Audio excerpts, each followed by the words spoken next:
Assalamualaikum warahmatullahi wabarakatuh. Selamat pagi anak-anak semuanya. Saya harap anak-anak tetap semangat dalam belajar meskipun masa pandemi belum selesai. Anak-anak selalu mematuhi protokol kesehatan. Baiklah anak-anak, pada pagi hari ini kita akan belajar tema 2, subtema 3, pembelajaran ketiga. Apakah anak-anak sudah siap? Kalau sudah siap, mari kita mulai belajar kita hari ini. Baiklah anak-anak, untuk tujuan pembelajaran pada pagi hari ini, bisa kalian perhatikan di hadapan kalian.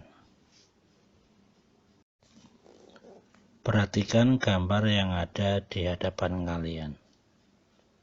Pernahkah kalian melihat kondisi seperti gambar yang ada di hadapan kalian ini, di mana banyak sekali sampah menumpuk? Di gambar ini ada sampah yang menumpuk di sungai dan juga sampah menumpuk di pinggir jalan. Nah, pernahkah kalian melihat kondisi seperti ini? Kondisi sampah yang menumpuk di pinggir jalan seperti ini dapat mencemari lingkungan dan juga mengganggu kesehatan organ pernapasan kita. Karena sampah yang menumpuk ini dapat menimbulkan bau yang tidak sedap dan menjadikan udara yang kita hirup menjadi tidak sehat. Setiap manusia memiliki tanggung jawab terhadap diri sendiri, masyarakat, dan lingkungan sekitar. Salah satu tanggung jawab yang harus diterapkan di lingkungan sekitar adalah upaya penanggulangan masalah sampah. Karena masalah sampah ini adalah masalah yang serius. Apa saja kerugian akibat seseorang tidak tanggung jawab terhadap sampah? Yang pertama, kerugiannya adalah membuat aliran sungai atau selokan tersumbat. Ini dikarenakan karena orang tidak peduli kepada sampah dengan membuang sampah sembarangan. Kerugian yang kedua yaitu menimbulkan bau yang tidak sedap. Kerugian yang selanjutnya mencemari lingkungan. Dan kerugian akibat tidak tanggung jawab terhadap sampah adalah menjadi sumber penyakit. Memiliki rasa tanggung jawab dalam masalah sampah merupakan hal yang sangat penting. Dengan sikap bertanggung jawab terhadap sampah, kita dapat menciptakan lingkungan yang bersih dan sehat. Dan ini bisa kita mulai dari diri kita sendiri. Kita harus bertanggung jawab terhadap lingkungan sehingga lingkungan bisa menjadi sehat. Salah satu cara menanggulangi masalah sampah adalah dengan melakukan daur ulang. Daur ulang adalah menggunakan barang-barang bekas menjadi barang yang berguna. Kita lihat contoh yang pertama, ada gambar pot yang dibuat dari botol minuman bekas. Di sini dibuat sedemikian rupa dan disusun dengan rapi sehingga tampak indah, meskipun ini terbuat dari bahan daur ulang. Kemudian botol minuman ini dapat dijadikan tempat penyimpanan seperti gambar di hadapan kalian. Daur ulang yang selanjutnya adalah plastik kemasan.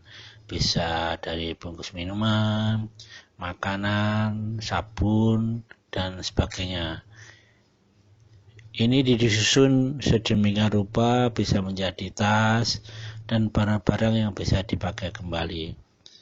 Terlihat bagus kan? Kemudian daur ulang bekas tutup botol. Tutup botol ini bisa dibuat keranjang seperti dapat digunakan lagi, dan ini ada bekas kertas yang tidak terpakai Kertas ini dibuat sedemikian rupa bisa menjadi vas bunga. Kalau sampah-sampah ini didaur ulang seperti ini, maka sedikit demi sedikit masalah sampah akan dapat tertanggulangi. Nah, sekarang coba kalian lihat gambar berikut ini. Masih ingatkah kamu pada kegiatan berikut ini? Di sini ada gambar pertama, ada kayu di hutan. Kemudian ditebang menjadi kayu gelondongan. Kemudian diolah oleh pengrajin kayu dijadikan meja kursi. Kemudian meja kursinya dijual ke toko mebel dan kemudian dijual dan dikirim ke pembeli. Kegiatan apa ya pada gambar ini? Ini adalah kegiatan ekonomi, mulai dari produksi, yaitu mulai dari kayu di hutan, menebang kayu gelondongan, sampai dengan pengrajin kayu ini adalah kegiatan produksi. Kemudian kegiatan distribusi dimulai dari menjual barang-barang kayu ini ke toko mebel, dan barang-barang kayu ini dijual dan dibeli oleh pembeli. Dan gambar yang ada di depan kalian adalah kegiatan ekonomi, mulai dari kegiatan produksi yang dilakukan oleh produsen, kemudian distribusi yang dilakukan oleh distributor, dan konsumsi yang dilakukan oleh konsumen. Kita membutuhkan orang lain untuk memenuhi kebutuhan yang tidak bisa kita pastikan. Misalnya, kamu membutuhkan baju, tapi kamu tidak bisa membuat begitu saja. Tentunya kita butuh orang lain untuk membuat baju. Atau seperti tadi, kita menginginkan di rumah kita ada meja dan kursi, kita tidak dapat membuat sendiri.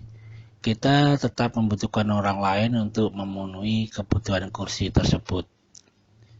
Kebutuhan tersebut biasanya bisa kita peroleh dari kegiatan ekonomi, memiliki peran masing-masing yang saling menguntungkan. Keterlibatan orang lain dalam kegiatan ekonomi dapat kita temukan dalam tahapan produksi, distribusi, dan konsumsi. Kita harus menghargai peranan setiap individu, mulai dari yang melakukan kegiatan produksi, distribusi, dan konsumsi. Jadi, kita harus menghargai peranan setiap individu, karena itu hal yang penting dalam kehidupan masyarakat. Baiklah anak-anak, kita akhiri pembelajaran pada pagi hari ini. Semoga kalian bisa paham mulai dari awal sampai akhir, dan terima kasih. Tetap jaga protokol kesehatan.